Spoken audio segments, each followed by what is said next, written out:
ಭೀಮ್ ಧ್ವನಿ ನ್ಯೂಸ್ಗೆ ಸ್ವಾಗತ. ಬಾಗಲಕೋಟೆ ಜಿಲ್ಲೆಯ ನವನಗರ ಪೊಲೀಸ್ ಠಾಣಾ ವ್ಯಾಪ್ತಿಯಲ್ಲಿ ನಡೆದ ಮನೆ ಕಳ್ಳತನ ಹಾಗೂ ಬೈಕ್ ಕಳ್ಳತನ ಪ್ರಕರಣಗಳನ್ನು ಭೇದಿಸುವಲ್ಲಿ ಪೊಲೀಸರು ಭರ್ಜರಿ ಯಶಸ್ಸು ಸಾಧಿಸಿದ್ದಾರೆ.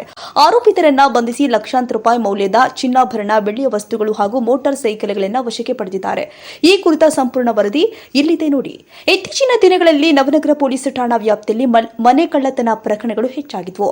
ಈ ಹಿನ್ನೆಲೆ ಆರೋಪಿತರ ಪತ್ತೆಗೆ ಬಾಗಲಕೋಟೆ ಜಿಲ್ಲಾ ಪೊಲೀಸ್ ವರಿಷ್ಠಾಧಿಕಾರಿ ಶ್ರೀ ಸಿದ್ಧಾರ್ಥ ಗೋಯಲ್ ಐಪಿಎಸ್ ಮತ್ತು ಹೆಚ್ಚುವರಿ ಪೊಲೀಸ್ ಅಧೀಕ್ಷಕ ಶ್ರೀ ಎಂ ಜಗದೀಶ್ ಐಪಿಎಸ್ ವಿಶೇಷ ತಂಡ ರಚಿಸಿ ತನಿಖೆಗೆ ಸೂಚನೆ ಕೊಟ್ಟಿದ್ರು. ಡಿಎಸ್ಪಿ ಶ್ರೀ ಗಜನನ ಸುತಾರ ಅವರ ಮಾರ್ಗದರ್ಶನದಲ್ಲಿ ನವನಗರ ವೃತ್ತದ ಸಿಪಿಐ ಶ್ರೀ ಅಶೋಕ ಚೌಹಾಣ್ ನೇತೃತ್ವದಲ್ಲಿ ಪಿಎಸ್ಐಗಳು ಆದ ಶ್ರೀಮತಿ ಜಿಜಿ ಬಿರಾದರ್, ಶ್ರೀಮತಿ ಎನ್ಪಿ ನಿಂಗನೂರು ಮತ್ತು ಪೊಲೀಸ್ ಸಿಬ್ಬಂದಿ ಒಳಗೊಂಡ ವಿಶೇಷ ತನಿಖಾ ತಂಡ ಕಾರ್ಯಾಚರಣೆ ನಡೆಸಿತು. ಕಾರ್ಯಾಚರಣೆಯಲ್ಲಿ 3 ಮನೆ ಕಳ್ಳತನ ಪ್ರಕರಣಗಳ ಆರೋಪಿತರನ್ನ ಬಂಧಿಸಲಾಗಿದ್ದು, ಆರೋಪಿತರಿಂದ ಒಟ್ಟು 12,49,400 ರೂಪಾಯಿ ಮೌಲ್ಯದ ಚಿನ್ನ ಹಾಗೂ ಬೆಳ್ಳಿ ಆಭರಣಗಳನ್ನು ವಶಕ್ಕೆ ಪಡೆಯಲಾಗಿದೆ. ಇದಷ್ಟೇ ಅಲ್ಲದೆ ಕಳುವಾಗಿದ್ದ 6 ಮೋಟಾರ್ ಸೈಕಲ್ಗಳನ್ನು ಕೂಡ ಪೊಲೀಸರು ವಶಪಡಿಸಿಕೊಂಡಿದ್ದಾರೆ.